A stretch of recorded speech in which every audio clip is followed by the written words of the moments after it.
女人游泳时突然朝着前方一指，一旁的姐姐二话不说就跳了下去。半小时后，她见对方还没上来，有点担心，于是也跟着跳了下去。原来不知是谁的钻戒遗落在了泳池里，这么大的一颗捡到就发财了。殊不知接下来才是两人噩梦的开始。由于钻戒实在是太大，被死死地卡在了排水口，一时半刻无法取出来。另一边的管理员环顾一圈后，见泳池里已经没人了，便直接按下了门闸。紧接着巨大的玻璃门就开始缓缓伸出，但这还不是最要命的。由于女人没有将头发扎上，一个不小心就被吸进了排水口之中。她开始拼命的挣扎，可水流的吸力实在是太大了，想要挣脱开难如登天。眼看着玻璃门就快要彻底关上了，再不离开就会被困死在里面。于是姐姐猛地一发力拽断了妹妹的头发，她才得以脱身。随后两人赶紧朝岸上游去，可终究还是没能赶上。他们拼命的敲打玻璃，大声呼喊，可管理员早就已经离开了。更要命的是，这个游泳馆周末才会开门，今天刚好是星期天，也就是说他们想要出去还需要等待5天的时间。这样的环境下怎么可能坚持得了这么久？他们开始有些后悔去捡这个钻戒了。刚刚和大家一起离开的话，什么事都不会有，可是到如今再怎么后悔也都无济于事了，应该赶紧想办法逃出去。冷静下来后，两人开始尝试寻找出路，但这块巨大的玻璃将整个泳池都覆盖住了，根本就无路可逃。于是两人又想到看能不能将它举起来，不过显然这是不可能的，它足有几十吨重。姐姐觉得这么大一块玻璃不可能是一整块，一定会有衔接的地方，而往往这种地方最为脆弱，找到它或许就能想办法撬开了。果然很快他们就在上面找到了一个洞，不过这个洞实在是太小了，除了能透透气以外，感觉没有其他作用。女人愤怒之下想要尝试将其掰开，但也只是浪费体力而已。Why is there a hole anyway? A peephole? Condensation hole or air duct? I don't know. Or maybe so people don't get stuck? Idiots.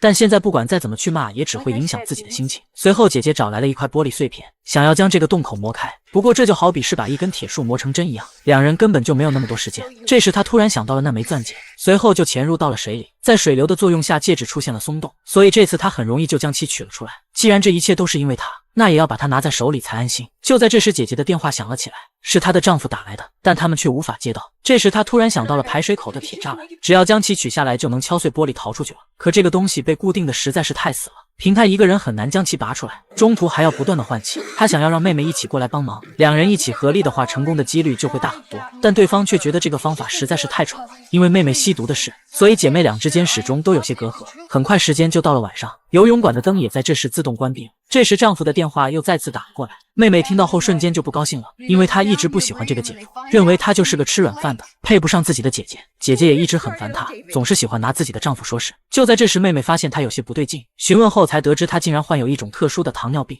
现在已经开始有些头晕了，需要马上注射药剂。 You're making this up, right? Why would I? I don't know. Sympathy? That's a page out of your book. Not everybody thinks the way you do. 姐姐一直瞒着不说，就是知道她不会相信。妹妹也终于意识到了问题的严重性，赶紧来到这个洞口这里，想要继续将其凿开。就在这时，负责打扫卫生的清洁工过来了。当他看到姐姐遗落下的背包后，多年养成的好习惯让他忍不住就四处翻找了起来，想看看自己的钱是不是掉在了里面。听到动静后的姐妹俩赶紧呼叫救命，清洁工也回答了他们。本以为是等来了救援，殊不知这将会是一场噩梦。对方并没有继续理睬两人，而是跑去查看起了姐姐的钱包。原来她因为盗窃刚从监狱里放出来不久，好不容易才在游泳馆找到了一个清洁工的差事，结果白天的时候老毛病又犯了，打起了顾客钱包的主意，却被管理员逮个正着。看这个家伙没有丝毫改过自新的意思，管理员当即就开除了他，让他轮完这最后一班岗后就走人。女人本想着打扫完卫生就离开的，结果没想到运气这么好，临走前却碰到了姐妹俩这条大鱼，当然要好好捞上一笔。有着多年犯罪经验的她看到监控后，立马就跑到控制室将其一关掉，如此一来自己不管做出什么事情都不会有人知道。随后就对着姐妹俩表示，想要出来的话就先告诉自己银行卡的密码。 Just promise you'll let us out of here. Nope. I'm not promising you nothing until you give me the code.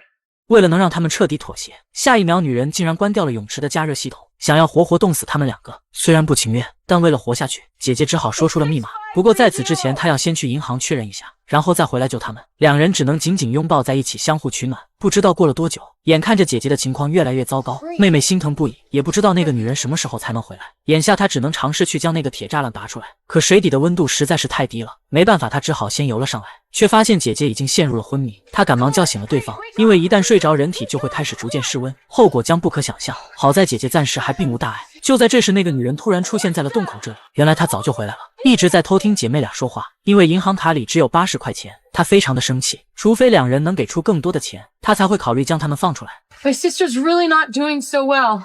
She needs her shot. It's in her purse. She's diabetic. Do you understand? She could die.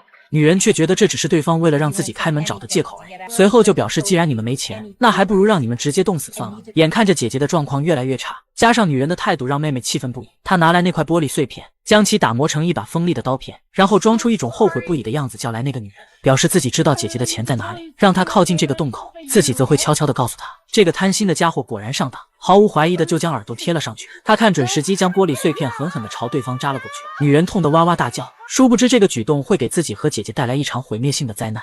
从监狱出来的他又起飞式善类，这么精彩的剧情当然要有女朋友一起看，找对象就来真的上牵手，主打高学历高质量，全面信息多重审核，假人秒封。找对象掌握选择权，在欣赏你的人里面挑你喜欢的。找对象就用牵手。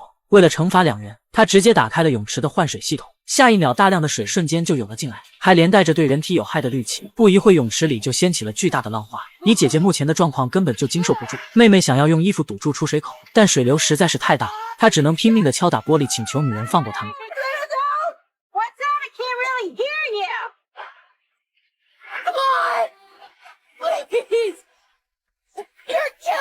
眼看着惩罚的差不多了，他也不想因此而犯下命案，于是就关掉了机器，两人这才暂时捡回了一条命。随后他们赶紧向女人道歉妥协，表示你已经有了我们的手机和银行卡，还想要什么？我要那枚戒指。原来他早就发现了姐姐手中的那枚钻戒，有了它自己就可以换取钱财了。这么大一颗卖个10万不成问题，姐姐当然不愿意。他们之所以会落到这般田地，就是因为这枚戒指，如果交出去，那之前所受的罪就白受了。但为了活下去，他又不得不交出来。可就在女人准备将他们放出去时，却发现自己输入的密码竟然不对。在按下开关后，那扇玻璃门没有任何的反应。原来管理员对他一直有所提防，早在1个月前就改了密码。没办法，他只好向两人说明了情况，并表示抱歉，现在只能靠你们自己了。姐姐表示可以报警，让警察来解决。可女人害怕自己的事会因此暴露，然后又被抓回去坐牢，果断拒绝，然后就毫不犹豫地转身离开了。随着时间1分1秒的过去，姐姐的状况越来越差，眼看着再得不到注射就要命丧于此了。妹妹只好再次潜入水中，准备将那个铁栅栏拔出来，但她一个人很难将其撼动。如果当初她肯听从姐姐的建议，两人一起合力来做这件事，说不定早就逃出去了。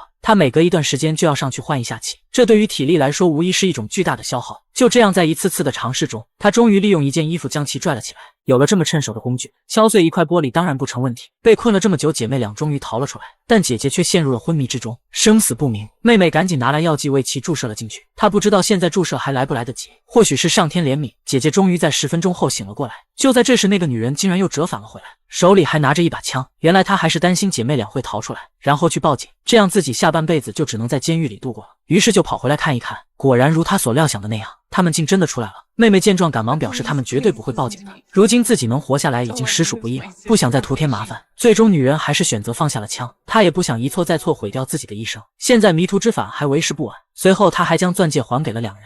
Just go. Okay, get out of here. Go on.